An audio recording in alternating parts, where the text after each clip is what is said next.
شوق سره وای صلی الله علیه وسلم. دا د خپل ژوند یو معمول جوړ کړي چې کلم زه د امام الانبیاء نوم اورم نو شوق سره بوام صلی الله علیه وسلم. نبی کریم صلی الله علیه وسلم صحابه کرام تو فرمایل وی ان من افضل ایامکم یوم الجمعه، په ټولو ورځو کې غوره ورځ د جمعې ده. دا په ټولو ورځو کې غوره ورځ ده.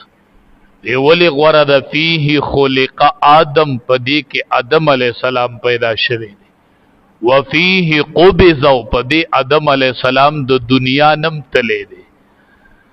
زمون بابا آدم علیہ السلام د جمعې په ورځ پیدا شوی دی او بیا د جمعې په ورځ زمون بابا د دنیا نم تلی دی.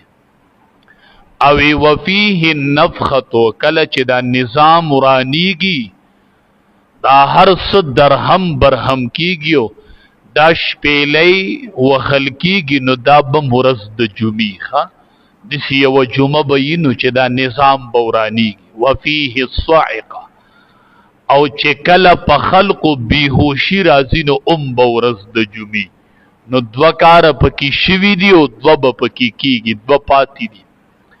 یو به شپېلۍ کې پوکې وهي نو ورځ د جمعې به، او بیا چې خلق بیهوشه کېږي نو به ورځ د جمعې.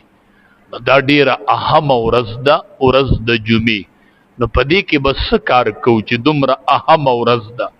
چکرو له به پکې ځو، منځونه به پکې پریدو، او چوټي به کوو. د چوټۍ مطلب دا دی چې الله به نه یادو، دا د چکرو ورځ ده او دا د پروګرامونو ورځ ده، د جمعې ورځ نه.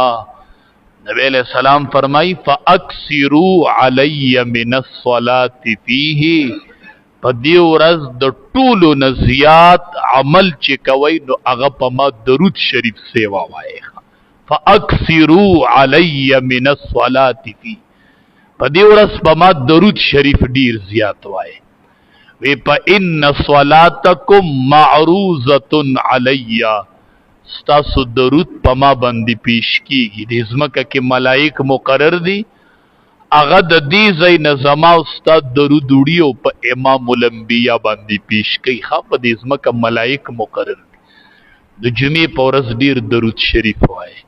دا ملائک وړي او هلته په نبی کریم صلی الله علیه وسلم باندې پیش کوي.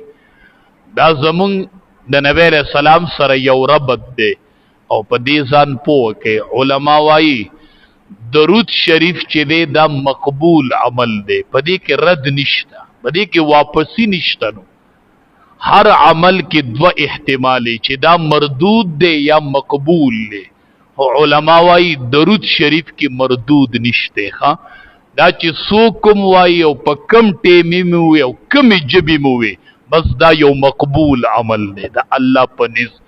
نو ژبې په درود شریف باندې لوندې ساتئ.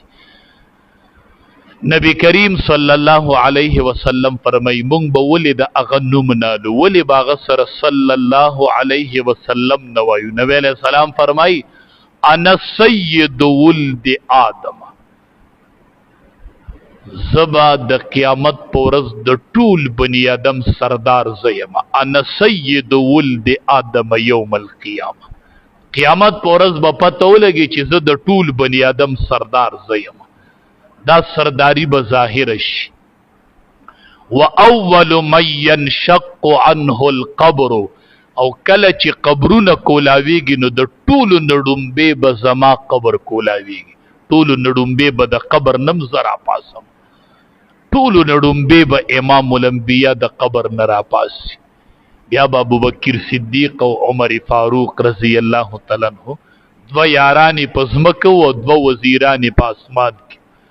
ځمکه کې ابوبکر صدیق او عمر فاروق رضی الله تعالی عنہ، او اسمان کې جبرئیل امین او میکائیل، دا دوه وزیران می اسمان کې دي، دوه می ځمکه کې. بیا به دې دواړه ما سره راپاسي او بیا به د جنت البقیع مړي راپاسي. نو د ټولو نډومبې به د قبر نه وي زه راپاسم. خو و اول شافع، د ټولو نړومبې به د قیامت په ورځ سفارش هم